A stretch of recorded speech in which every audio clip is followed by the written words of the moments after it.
안녕하십니까. 수도권투데이 정병진입니다. 오늘 추위 정말 살인적입니다. 그런데 오늘 날씨만큼이나 차가운 사건이 발생해서 대한민국을 혼란에 빠뜨리고 있습니다. 경기도 부천의 초등학생 시신 훼손 유기 사건.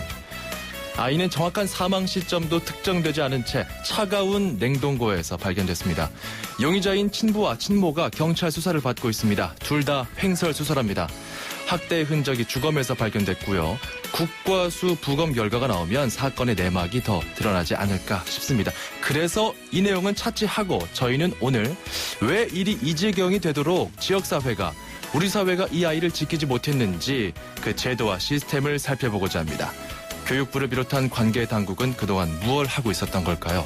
투데이 포커스에서 전문가와 인터뷰해봅니다.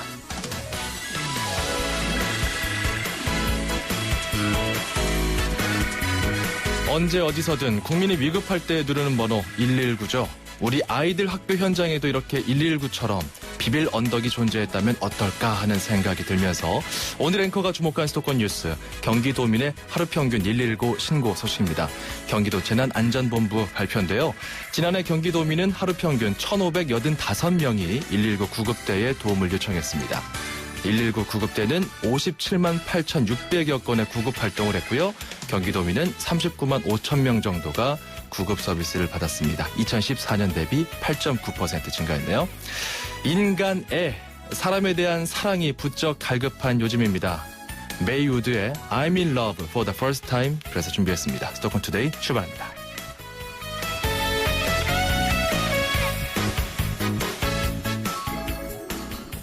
건강기능식품 광고입니다. 밤에 자다 깨서 몇 번을 가는지 몰라요. 아내도 싫어하고 아침에 피곤하더라고요. 경험한 사람만이 아는 고민. 대한민국 1등 브랜드 CJ 제일제당 전립소. 99세까지 활발하게 080-000-9988. 1등 브랜드는 07년에서 14년 식약처 소팔메토 생산 실적 기준입니다.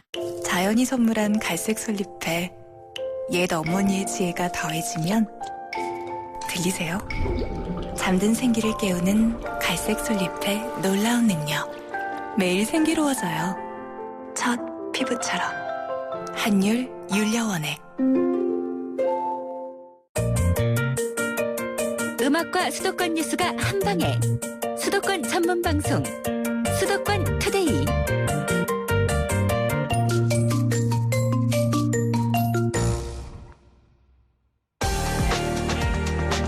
투데이 포커스. 네, 지난해 말 인천 11살 여아 학대 사건의 충격이 채 가시지 않았는데 이번 부천 초등생 사건이 발생했습니다. 이제 아동학대 문제는요, 명실공히 우리 사회의 문제로 떠올랐습니다. 재발 방지를 위해서 앞으로 대책 마련이 절실한데 그 대책을 마련해야 할 정부 당국 중에 하나가 바로 교육부입니다. 그래서 저희 제작진이 앞서서 수차례 교육부에 인터뷰 요청을 했습니다만 어떤 대답도 듣지 못했습니다. 이 점 청취자 여러분께 알려드리고요. 교육부에서 이 방송 듣고 반론을 원하신다면 저희가 발언 기회 드릴 수 있다는 점도 아울러 전해드리겠습니다. 자, 그럼 오늘 전문가를 만나보도록 하겠습니다. 한국아동권리학회 회장입니다. 서울신학대학교 보육학과 황옥경 교수를 전화로 연결해 보겠습니다. 교수님 안녕하십니까? 네, 안녕하세요. 예, 네. 참 답답한 사건이었죠. 네. 특별한 사유 없이 7일 이상 결석하는 학생을 실태 조사를 했습니다. 네. 전국에 220명 정도인 걸로 집계가 됐습니다. 이게 올해 1월 15일 기준이고요. 인천 어린이 학대 사건 계기로 당국이 뒤늦게 조사를 한 건데 이번 네. 조사 결과 어떻게 보셨어요? 참, 그동안 이 220명의 아동이 어떻게 살아가고 있는지, 이들의 삶이 어떠한지 아무도 모르고 있었다는 것이 정말 많이 놀랍죠. 예. 우리 사회가 아동을 이렇게 대할 수가 있나 싶기도 하고요. 그리고 한편으로는 그동안 사실 전문가들 사이에 우리나라 아동보호제도가 여러 가지 허점이 있다. 그렇기 때문에 개선책들이 이러이렇게 마련되어야 한다라는 제안들이 꾸준히 제기가 되어 왔는데요. 예. 그것들만 제대로 되었어도 이 정도까지 아동의 생명을 위협하는 사회가 되지는 않았을 텐데 싶기도 합니다. 아무튼 이들 아동들의 생활 상태에 대한 정확하고도 신속한 파악을 하루빨리 해야 할 것 같고요. 예. 이 아동들이 건강한 생활을 영위할 수 있도록 사회 전체가 나서서 도와야 할 것이다. 이런 생각을 해봅니다. 이번 조사 방법이나 과정은 적절했다고 보십니까? 글쎄요. 현행법상으로는요. 일단 장기 결석 학생의 경우에는 예. 이런 형태의 조사 방식을 취할 수밖에는 없을 텐데요. 학교와 지역의 담당 행정부처와 아동학대의 보호 업무를 담당하고 있는 아동보호 전문기관과의 지속적인 협조가 필요하고 협업이 이미 사전에 이런 사건이 있기 전에 마련되었어야 한다 이런 생각을 지울 수가 없습니다. 예. 이런 조사 형태가 오랜 아동학대를 견뎌온 한 아이가 집을 탈출한 이후에야 시작됐기 때문에 사실 상당히 많이 드는 증감이 있죠. 예. 그렇군요. 그 지역사회에서 좀 유기적으로 이런 사태가 일어나기 전에 좀 네. 미리 아동보호 장치들이 작동했으면 어땠을까 하는 그런 내용들 잠시 후에 네. 좀 다뤄보기로 하고요. 네네. 일단 말씀해 주신 것처럼 그 원래 교육부에서 장기 결석생 통계조차 갖고 있지 않았다라는 게 굉장히 좀 국민들로서는 충격이었거든요. 그렇죠. 네. 네, 이 내용 어떻게 보십니까? 네, 사실상 잘 아시다시피 초등학교, 중학교 의무교육이지 않습니까? 근데 예. 이 의무교육에서 빠져나와 있는 아동들이 어떻게 살아가고 있는지를 알고 있는 사람이 그동안 아무도 없었다는 거예요. 그렇죠. 그래서 이번 사건을 통해서 우리나라에서의 아동들이라는 것은 부모의 소유물이다. 이런 생각이 정말 많은 사람들이 가지고 있다는 것을 다시 한번 확인할 수 있게 되고요. 예. 부모가 나쁜 마음을 먹게 되면은 아동에게 어떠한 종류의 가해를 해도 모른다는 것을 알게 됐습니다. 그 현행법상으로는 장기 네. 결석을 하거나 이렇게 소재 파악이 안 되는 아이들을 위해서 좀 학교 네. 차원에서는 무엇을 할 수 있나요? 일단은 뭐 잘 아시겠지만 초중등교육법에 의하면 특일간이라는 아주 긴 기간이에요. 이것도 외국의 경우에 비해서 상당히 긴 시간인데요. 예.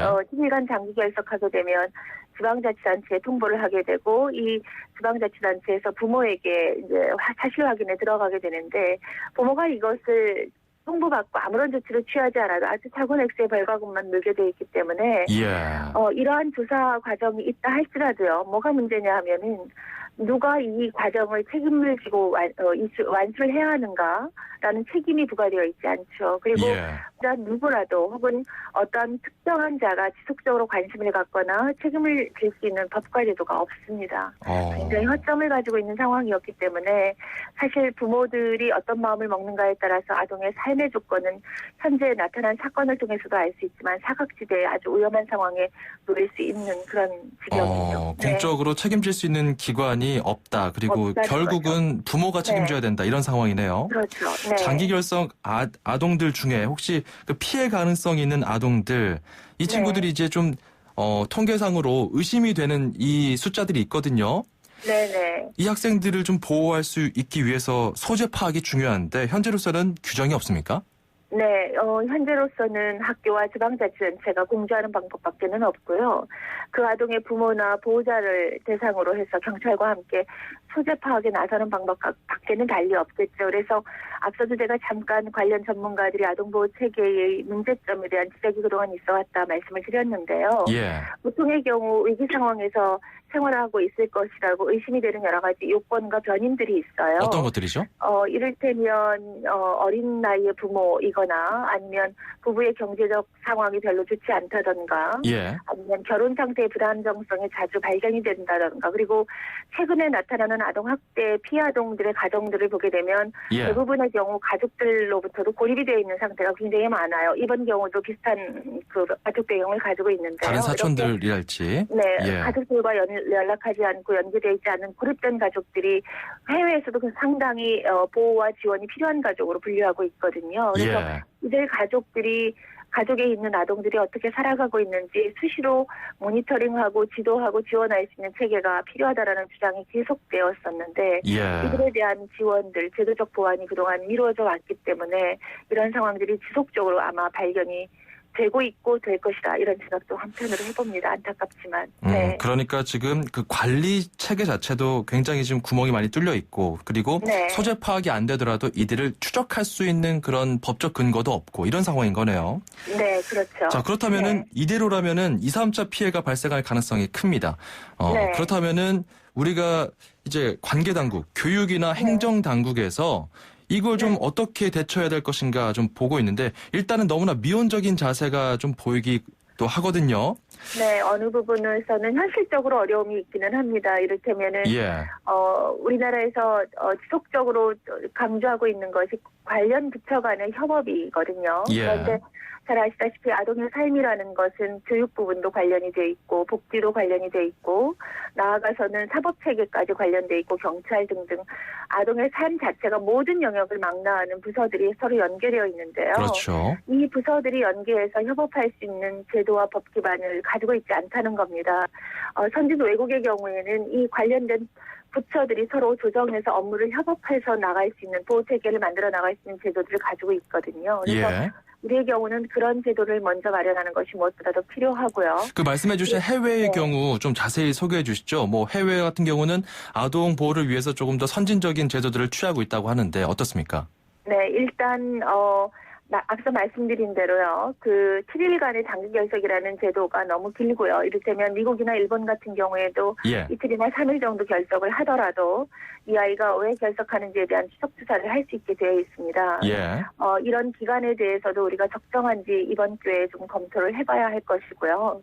그리고 미국의 경우는 잘 아시겠지만 주마다 다른 정책을 가지고 있는데 예. 캘리포니아주 같은 경우에는 무단 결석을 하게 되면 학부모에게 30일 이상의 징역 등 $100 이상의 벌금을 부과하는 우리보다 상당히 강력한 법제도를 가지고 있죠. 예. 그리고 영국의 경우에는 2회 이상 무단 결석시킨 학생 부모들에게 과태료를 역시 부과하고 있고요. 이를 위반할 경우에 학부모를 고발하도록 되어 있습니다. 그래서 예. 법원은 최대 400만 원을 상회하는 액수의 벌금형 혹은 구금형을 선고할 수도 있게 되는 강력한 제도를 가지고 있고요. 무엇보다도 영국의 경우는 아동의 보호에 사각지대가 생기지 않도록 하기 위해서 예. 지방정부와 학교가 긴밀하게 협조하고요. 그러면서 아동보호 종합조정체계라는 것을 아주 잘 가동하고 있는 그런 국가 중에 하나라고 볼 수 있겠습니다. 그렇군요. 뭐 영국 같은 네. 경우는 신데렐라법이라는 것도 있어서 그 네네. 훈육을 마냥 그 방치하지 않는 그런 네. 어떤 체벌이 꼭 그 훈육의 모든 방법이 될 수 없다. 이런 것도 있다면서요. 네, 가정 내 체벌, 기관별 체벌, 어느 종류의 아동과 함께 상호작용하는 기관에서의 체벌들을 모두 다 금하고 있고요. 예. 그렇기 때문에 아동보호제도를 촘촘하게 만들고 있고요. 기왕에 말씀하셨으니까 영국 같은 경우에는 예. 위기가정의 경우에 이 아이가 건강하게 성장하고 발달하는지를 쉽게 파악할 수 있는 쉽게 이해하시면 주치의제도라고 생각하시면 될 텐데요. 예. 사회복지사가 주 담당하는 사회복지사가 각 아동별로 다 배정이 되어 있습니다. 그렇군요. 그래서 그 아동들의 발달 상태를 생활 상태를 모니터링할 수 있는 그런 제도를 가지고 있죠. 그런 내용들이 좀 근본 대책으로서의 그 벤치마킹 대상이 되지 않을까 이런 생각이 드는데 네. 교육부가 이번에 긴급 사회관계 장관 회의를 열어서 대책을 네. 내놨습니다. 이렇습니다. 네네. 총 5가지로 요약이 되는데 아동보호 전문기관 경찰에다가 그 아이들 안전이 확인되지 않으면 신고하겠다. 그리고 네. 매뉴얼 만들겠다. 아동관리 매뉴얼. 네. 그리고 관련법을 개정해서 선생님들이 실종 신고할 수 있게끔 하겠다. 네. 그리고 홍보 교육하겠다. 그리고 네. 매월 보고받겠다. 이겁니다. 이거 네. 어떻게 보십니까? 미흡합니까? 충분합니까? 일단은 현재 상태로는 아주 빠르게 대응을 하고 계신다라고 보여지는데요. 무엇보다도 예. 중요한 것은 지금 현재는 개괄적인 내용만 나와 있기 때문에 예를 들면 미취학자나 장기 결석 아동들의 관리 매뉴얼을 개발하겠다 이런 대책이 그 안에 포함이 되어 있지 않습니까? 그렇죠. 그런데 이 관리 매뉴얼이라는 것 내용 자체가 무엇으로 담겨 있느냐에 따라서 이 대책이 실효성이 있는지 그렇지 않은지 여부를 판단할 수 있을 것이라고 보여지고요. 예. 일단은 교사들이요. 무엇보다 중요한 것은 아동학대 신고 의무자입니다. 그런데 이 교사들이 교사 자격을 취득하는 과정에서 예. 아동학대에 대한 지식과 교육을 얼마나 많이 이해하고 받을 수 있는 기회가 있는지에 대한 검토도 먼저 필요하리라고 보여집니다. 예. 네, 그런 관련 내용들도 대책에 포함되어야 할 것이다 이렇게 생각을 해봅니다. 그 네. 부모들은 어떻습니까? 사실 그 부모들도 인권을 네. 잡아먹으면 안 되잖아요. 예, 말도 안 되죠. 네, 예. 인권은 아동의 생명권보다 우선할 수 없고요. 절대적으로 아동의 자기의 생명을 유지할 수 있는 고유한 권한이 부모의 권리에 의해서 침해되지 않도록 해야 되겠죠. 분명히 네. 아동의 인권이 우선이 되어야 한다고 말씀드릴 수 있겠습니다. 그래서 뭐 무슨 정기적인 부모 세미나 등을 의무적으로 듣게 하자. 예비군 훈련처럼 뭐 이런 네. 방안도 나오더라고요. 이거 어떻게 보십니까? 네, 그동안에 관련자들 중심으로 부모교육 의무화 얘기, 그리고 특별히 국가로부터 어떤 지원을 받고 있는 부모들에 대한 것, 그리고 가족 생활의 위기가 관찰되는 부분들에 대한 부모 교육 얘기가 상당히 많이 나왔었는데요. 물론 예. 그 부분도 필요하리라고 생각합니다. 예. 그러나 그것이 만능이 될 것 아니고요. 무엇보다도 그렇죠. 중요한 것은 사실상 부모들이 부모 교육을 아무리 받아도 실제 상황에서요. 아동들이 연령이 증가하면서 나타나는 고유한 발달 특성이라는 게 있어요. 잘 예. 안 듣려고 한다거나 고집을 피운다거나 그렇죠. 아니면 자기가 하던 놀이를 지속적으로 하고 싶어 한다던가 하는 부분에 갈등들이 있는데 예. 이러한 갈등들을 단순한 부모교육, 물론 부모교육의 방법도 어떻게 접근하는가에 따라 다르기는 하겠지만 부모교육을 통해서 일거에 해결될 수 있지는 않고요. 예. 아까 말씀드린 대로 가족과 부모 역할의 어려움을 겪는 이런 가족들에게 개별적인 양육을 지원해 줄 수 있는 시스템을 마련해야 된다 이렇게 생각합니다. 쉽게 말해서 예. 노인분들이 어려운 정리하겠습니다. 상황이 있게 되면 사회복지사가 가서 이분들의 그 삶을 살펴보듯이 양육의 위기를 겪고 있는 가족들을 직접 방문해서 살펴보고 그들의 양육의 위기를 극복할 수 있도록 도와주는 시스템, 이런 제도의 도입도 필요하다고 생각합니다. 알겠습니다. 오늘 정말 네. 이 내용 1시간 2시간 잡고 이야기해도 끝이 네. 없을 겁니다. 참 네네. 다뤄야 될 것들이 많은데 우리 네. 아이들을 위해서 우리 사회가 조금 더 촘촘한 안전망을 짜야 되지 않을까 이런 생각이 드네요. 오늘 말씀 감사합니다. 네, 고맙습니다. 지금까지 서울신학대 황옥경 보육학과 교수였습니다. 운수대통 만사형통, 도로 위의 모든 분들에게 수도권 투데이가 전하는 응원입니다. 기사님의 한 말씀, 통통 메시지. 안녕하세요. 저는 안양에서 맞춤 정장 일을 하고 있는 이재훈이라고 합니다. 저는 안양에서 서울 종로까지 공장 일을 보러 운전을 자주 하는데요. 운전을 하다 보면 차가 밀릴 때가 많아 졸리거나 스트레스를 받을 때가 많습니다. 그럴 때마다 저는 차 안에서 혼자 큰 소리로 노래를 부르며 졸음을 깨거나 스트레스를 풀고 있습니다.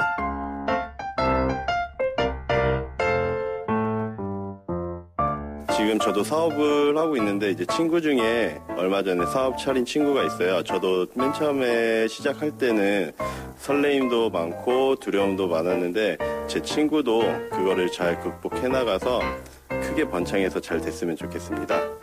우리가 지금 10년째 친구인데 뭐 자주는 보진 못하지만 가끔씩 봐도 처음과 같은 그 마음들 똑같으니까 앞으로도 우리 우정 변치 말고 오래오래 우리 우정 잘 지켜나가자. 승환아 사랑해.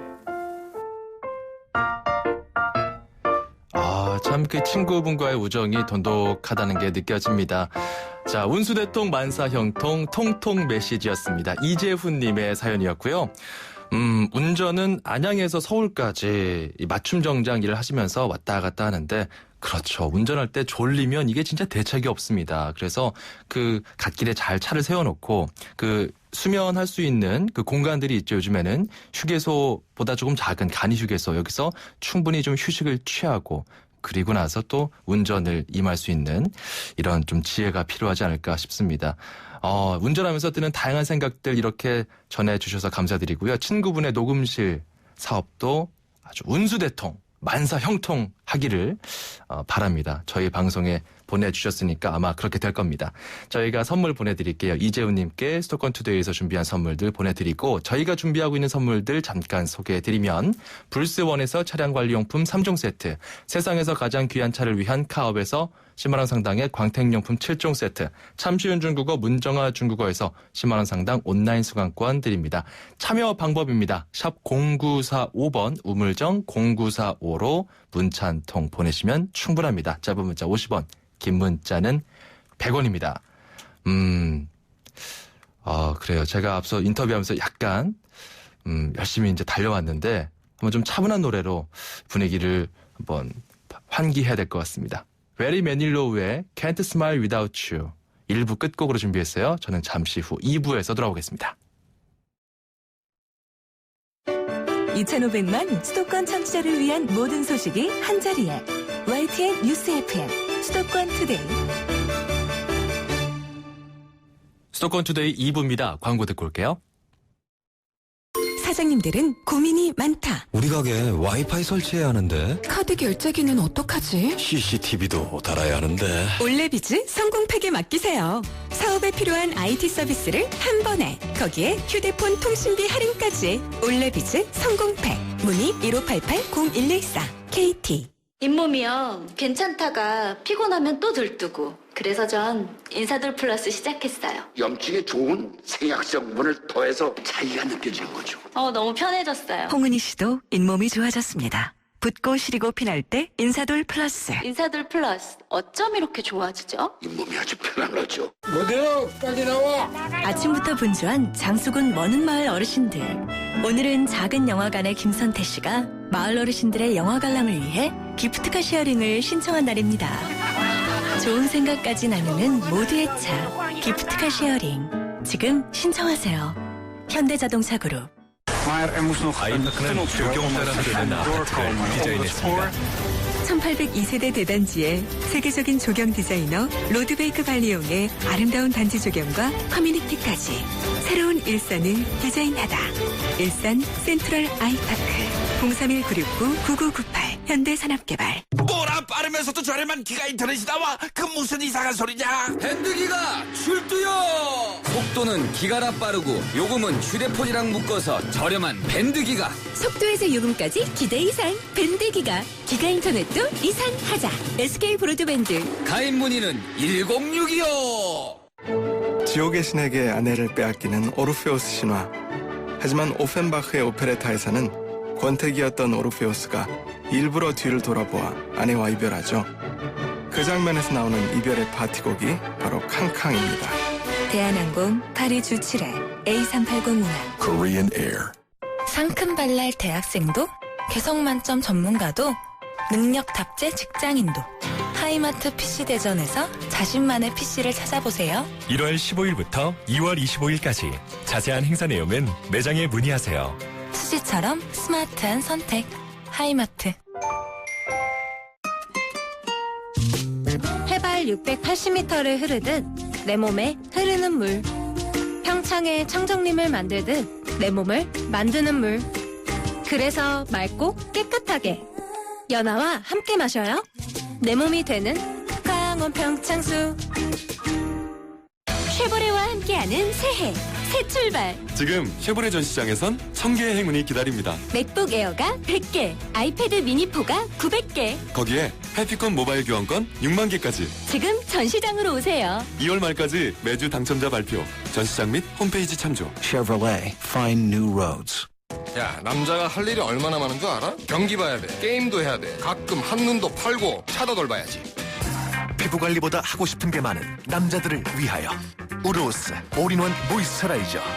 단 한 번으로 하루 종일 파워보스. 이것이 남자의 올인원.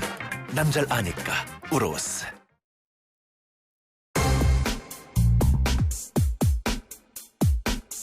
자, 2부 첫 코너 수도권 사용 설명서입니다. 매주 화요일에 만나고 있죠.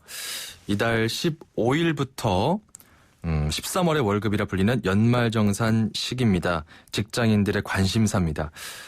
근데 이 중에 부동산 분야도 연말정산 공제 대상에 포함이 된다고 하죠. 이 내용 좀 자세하게 살펴보도록 하겠습니다. 부동산 114 리서치센터 함영진 센터장 연결합니다. 안녕하십니까? 예, 안녕하십니까? 자, 부동산 분야의 연말정산 공제 대상 어떤 것들이 있을까요?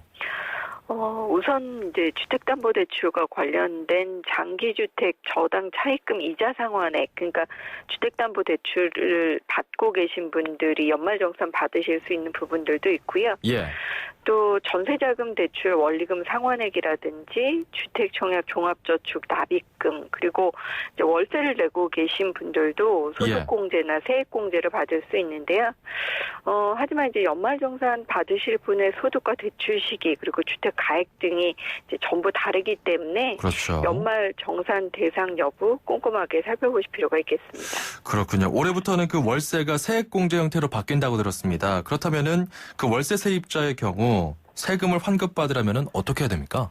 무주택 세대주이시면서 연봉 이제 7천만 원 이하, 그리고 주거용 오피스텔을 포함한 전용 면적 85제곱미터 이하의 주택에 거주하시는 분들은 신청을 하실 수 있습니다. 예. 그 월세 공제는 이제 보증금을 제외한 연간 월세 금액의 한 10% 정도를 연말정산으로 되돌려 받으실 수 있는데요. 예. 이제 만약 보증금이 1,000만 원에 월세 40만 원을 내고 있다면 연간 월세 비용 480만 원 중에 10%인 이제 48만 원 정도를 세액공제 받게 되는데요.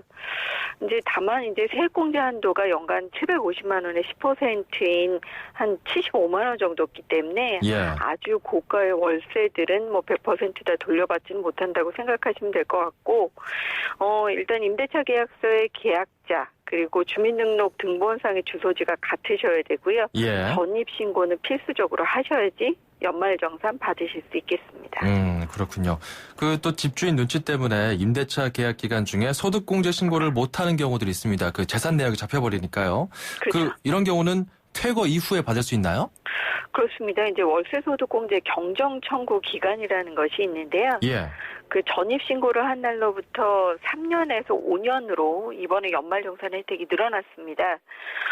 그러니까 이제 집주인 눈총 때문에 2년 임대차 계약 기간 내에는 못하고 계약 기간이 종료되고 나서 3년 안에 세무서를 방문하시거나 국세청 홈페이지에 신청을 하면 세액공제 혜택을 받으실 수 있는데요. 예. 서류 같은 경우는 주민등록 등본, 임대차 계약서, 그리고 월세 지급 영수증, 그러니까 계좌이체했던 그 무통장 입금증 같은 거 이제 제출을 하시면 그동안 못 받으셨던 월세 소득 공제도 퇴거 이후에 다 받으실 수 있겠습니다. 아, 퇴거 이후에도 가능하다. 이 내용 꼭 챙겨 들으셨으면 좋겠고, 그리고 또 전세 세입자의 경우에는 그 전세 자금 대출 받은 분들 정말 많거든요. 네네. 이 전세 자금 대출 원리금 상환액도 소득 공제가 되나요? 그렇습니다. 이제 연봉 5천만 원 이하이면서 또 종합소득 4천만 원 이하이신 분들, 특히 이제 무주택 세대주 분들은 전세자금 대출을 받았을 때 그 이자와 원금 상환액의 40%, 그러니까 최대한 300만 원까지 소득공제를 받으실 수 있는데요. 예. 다만 이제 조건이 있습니다.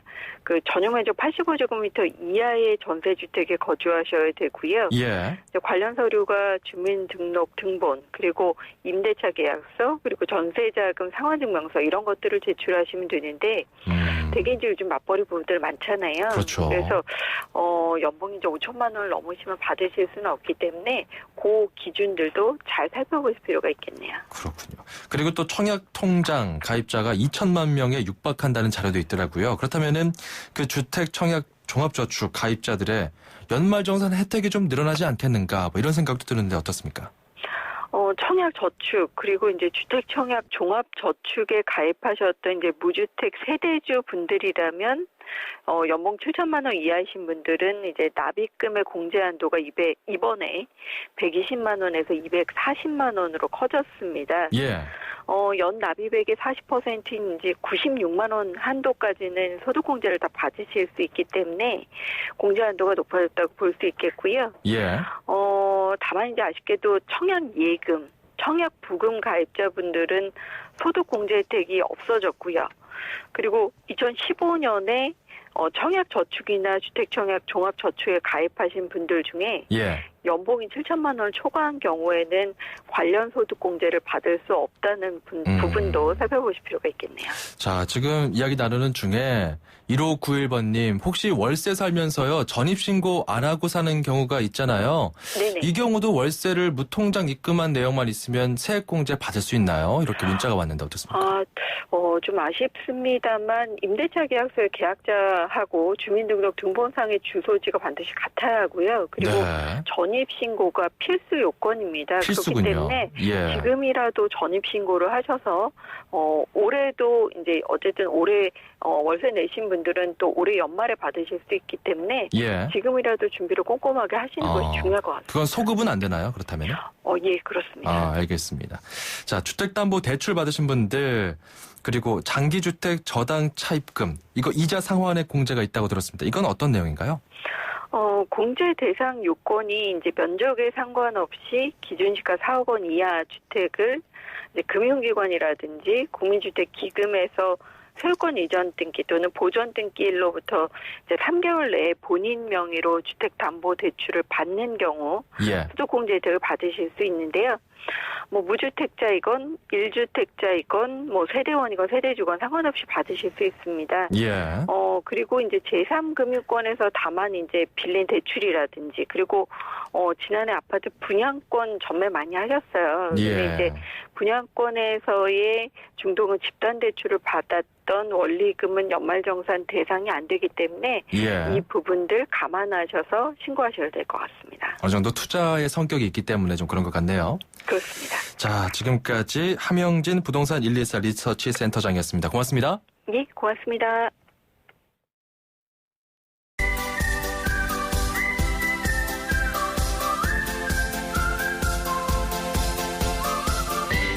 네, 중국어를 쉽고 재밌게 배울 수 있는 시간입니다. 다 함께 중국어, 대한민국 대표 중국어 강사 문정아 선생님과 함께합니다. 어서 오세요. 大家好，정병진 아나운서 早上好. 네, 하오하오. 네, 过得好吗?过得挺好的, 谢谢. 네. 자, 잘 지내셨냐는 그런 표현이었고요. 그 선생님 요즘에 그 중국 IT 기업들 기세가 대단하잖아요. 네. 우리나라 같은 경우도 뭐 중국에서 인기가 많았지만 중국 자체적으로 좀 IT 기업들이 융성하고 막 발달하면서 네. 상대적으로 좀 중국의 취업 준비생들 꿈의 직장이 아닐까. IT 기업. 네. 좀 많이 선망할 것 같은데 어떻습니까? 맞아요. 중국 취준생들도 이 IT 기업에 취업하기를 정말 바라고 있는데요. 네. 최근에 그 중국 IT 기업에 그 세계적으로 높은 평가를 받고 있는 바람에 네. 특히나 뭐 샤오미라든지 그 중국의 애플사라고 할 수 있죠. 그렇죠. 이런 기업들의 경우에는 취준생들이 정말 뭐 가기를 희망하죠. 샤오미 중국의 애플사라고 하셨는데 그게 예전에 배웠던 빙구어. 네, 빙구어. 중국의 애플, 사과. 애플사. 네네, 맞습니다. 빙구어. 네. 자, 그러면 애플 하면은 사실 휴대전화거든요. 네. 스마트폰. 그렇죠. 휴대전화는 중국어로 뭐라고 표현하나요? 네, 휴대전화를 중국어로는 手机라고 하는데요. 手机. 네, 여기서 手는 손이라는 뜻을 가지고 있어요. 네, 손 숫자를 말하는데 네. 손으로 그다음에 들고 있는 기계란 뜻으로 지를 씁니다. 手机. 한 번 더, 手机. 手机. 그렇죠. 손으로 쓰는 기계, 즉 핸드폰이란 뜻이 되는 거죠. 手机. 맞아요. 지가 기계네요. 네. 자, 그러면 스마트폰은 뭐라고 하죠? 네, 스마트폰은요. 지능화된 똑똑한 휴대폰이다라고 해서 네. 智能手机. 이 앞부분 발음이 어렵네요. 네, 앞부분만 조금 까다롭지만 뒤엔 쉬워요. 다시 한번. 智能手机. 智能手机. 한 번 더. 智能手机. 일단 그 智能이 앞에 있습니다. 智能. 그다음에 手机. 네, 이때 智能은요. 네. 이렇게 뭔가 위에서 아래로 뚝 떨어지는 출렁하네요. 출렁하는 음으로 智能. 智能. 그다음에 手机. 手机. 네, 맞습니다. 지능 휴대폰 이렇게 네. 표현할 수 있겠네요. 그러면. 맞아요. 스마트폰 이런 의미죠. 지능 휴대폰. 智能手机. 그리고 휴대전화는 手机였습니다. 手机. 네. 좋습니다. 다음 이 시간에 다시 만나야 되겠네요. 네, 다음 이 시간에 만나요. 再见. 네, 0231번님. 휴대전화를 중국어로 풀면은 지능 휴대폰, 지능 손기계, 이렇게 풀이가 되는군요. 참 재밌는 것 같습니다. 앞으로도 이런 단어 많이 알려주세요. 이렇게 보내주셨습니다. 샵 0945로 궁금한 거 있으면 다 물어보십시오. 우물정 0945, 짧은 문자 50원, 긴 문자는 100원입니다. 다 함께 중국어 여러분께 활짝 열려 있고요. 그리고 운수대통 만사형통 통통 메시지 여러분의 메시지를 전해드립니다.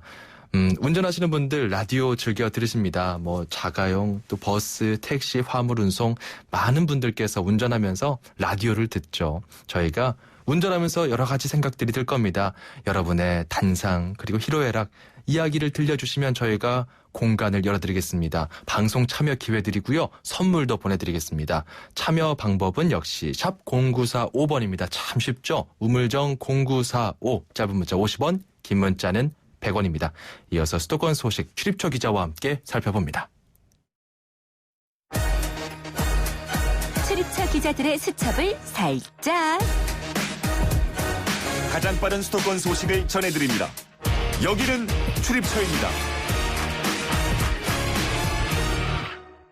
기립철 기자와 함께 수도권 소식 살펴봅니다. 오늘 서울로 가봅니다. 신웅진 기자를 연결해보죠. 신웅진 기자.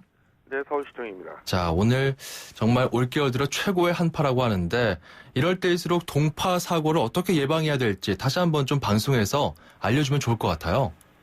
네, 영하 10도 이하로 내려가면 동파 사고가 크게 늘어납니다. 이 수도 계량기를 그대로 방치하면 4시간 만에 터진다는 실험 결과도 있는데요. 예. 이 동파 사고를 방지하기 위해서는 수돗물을 조금 틀어놓고 흘려놓은 물을 욕조에 받아서 재활용하시는 게 좋습니다. 특히 복도식 아파트는 외풍 때문에 동파 사고가 더 빈번하게 날 수 있으니까 이 계량기 주변을 보온덮개로 막는 게 좋은데요. 예. 이 얼어붙은 계량기와 수도관을 녹일 때는 미지근한 물에서 따뜻한 물로 천천히 녹이거나 따뜻한 물수건을 이용해야 합니다. 이 50도 이상의 뜨거운 물로 갑자기 녹이거나 드라이기에 뜨거운 바람을 계량기에 오래 대면 오히려 고장을 불러올 수 있으니 주의해야 합니다. 예. 동파 사고가 발생하면 서울은 국번 없이 120 다산 콜센터로 신고하면 무료로 수리할 수 있고요. 그 외 지역은 지역 상수도 사업본부로 신고하면 됩니다. 네. 자, 그리고 국공립 어린이집에 들어가는 게 하늘의 별 따기다. 어제 오늘 일이 아닌데 이게 좀 조사 내용으로 좀 밝혀졌나 보군요. 네, 서울연구원이 조사를 했는데요. 이 서울 어린이집을 다니는 아이 24만 3천 명 가운데 국공립 어린이집 아이는 5만 9천 명으로 집계됐습니다. 예. 이 전체 어린이집의 4분의 1 수준이고 민간 어린이집과 비교해도 절반밖에 되지 않는데요. 이 입소가 힘든 이유는 국공립 어린이집이 대체로 보육료가 싸고 교육 품질이 높기 때문입니다. 이 학부모 500명을 상대로 설문한 결과 이 학부모들은 국공립 어린이집 교사들의 친절 그리고 전문성에 가장 만족하는 것으로 나타났습니다. 특히 이들 학부모 87%는 다른 어린이집이나 유치원으로 옮길 계획이 없다고 응답해서 이 국공립 어린이집 임기를 실감하게 했는데요. 서울시는 올해 국공립 어린이집 300곳을 추가로 설치하고 내후년까지 모두 1000여 곳을 확충할 예정입니다. 네. 자, 그리고 서울 중구가 지하철역 주변에서 흡연 단속을 좀 강화하겠다 이런 내용이 있습니다. 좀 소개해 주시죠. 네, 이 서울 중구가 금연구의 9천여 곳에서 금연 계도 활동과 엄격한 흡연 단속에 들어갑니다. 현재 중구에는 음식점과 의료기관, 어린이 놀이시설, 학원 등 8,700여 곳의 실내 금연 구역이 있고요. 예. 금연거리 공원, 버스 정류장, 어린이집 주변에 300개 실외 금연 구역이 있습니다. 올해 4월에는 지하철 출입구 주변 125곳과 이 세종대로변 양측 1.5km 구간이 금연거리로 지정되는데요. 이 중구는 흡연 단속 인력을 기존의 4명에서 16명으로 늘립니다. 지난해 흡연 단속으로 666건을 적발하고 6,660만 원의 과태료를 부과했는데요. 인원이 4배가 늘었으니까 적발도 최소한 4배 이상 증가할 테니까 금연구역에서는 주의하시고요. 가능하면 담배를 끊는 것이 제일 좋겠습니다. 그게 제일 베스트죠. 예. 자, 그리고 마지막으로 서울역 고가도로 폐쇄한 지 어느덧 한 달이 다 돼갑니다. 이 일대를 그린 작품 전시회 열린다고요? 네, 박재동 화백 등 만화가 23명이 서울역 고가 일대를 그린 작품을 전시하는 건데요. 예. 서울역 고가 만화로 산책하다라는 전시회가 다음 달 5일까지 서울시청 본관에서 열립니다. 이 박재동, 김영배, 김광성 화백 등 만화가 23명이 서울역 주변의 역사와 풍경, 삶의 모습을 그린 작품 47점이 소개되는데요. 예. 이 서울역 고가공원화에 대한 시민들의 의견을 적는 코너도 마련돼 있어서 근처를 지나시는 분들은 한번 들려도 좋을 것 같습니다. 네, 지금까지 YTN 신웅진 기자였습니다. 고맙습니다. 네, 수고하세요.